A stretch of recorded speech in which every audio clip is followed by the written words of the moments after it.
Lévi sans interdit, bonjour Elisabeth. Bonjour Patrick, bonjour Laurie, bonjour à tous. Avec ce matin deux faits divers qui retiennent votre attention parce qu'ils s'entrechoquent.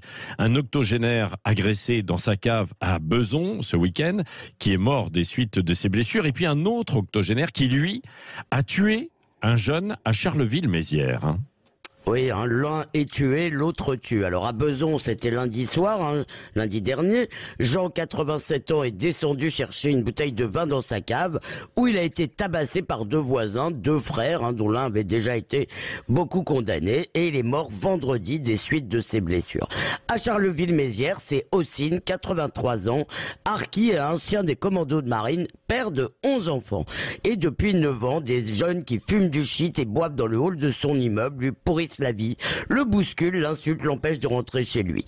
Et vendredi, quand il revient de sa partie de boule avec ses copains, ça recommence. Alors qu'est-ce qu'il fait aussi? Il prend son fusil, il blesse mortellement Mamadou, 21 ans, qui selon le journal L'Ardennais, lui avait craché dessus, et puis ensuite il se retranche dans son appartement pour échapper au lynchage avant d'être arrêté. Oui, bon, on voit évidemment la scène, mais il y a une victime et un meurtrier, cependant. Oui, alors c'est indiscutable. Ossine a été mis en examen pour meurtre et détention illégale d'armes et il risque de finir sa vie en prison. Et pourtant, Patrick, si j'étais allé l'interviewer la semaine dernière, je vous aurais dit que comme Jean, Ossine était une victime de la délinquance ordinaire. Le procureur a d'ailleurs parlé de crime d'exaspération. Il ne s'agit évidemment pas de défendre l'autodéfense, mais de comprendre ce que cela dit de nous. D'abord, une société où on s'attaque aux vieux, c'est une société barbare, que des petits voyous profitent de leur supériorité numérique pour humilier et maltraiter Ossine, qu'il n'ait pas honte de faire cela. Il a 81 ans, montre qu'ils n'ont aucun sens du bien et du mal.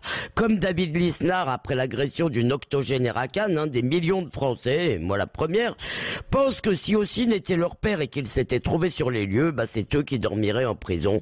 Et dans les deux cas, qu'est-ce qui se passe? Que ce soit avec Jean ou avec Ossine, l'État n'a pas garanti le contrat social par lequel nous renonçons à la liberté de nous faire justice nous-mêmes en échange de la sécurité.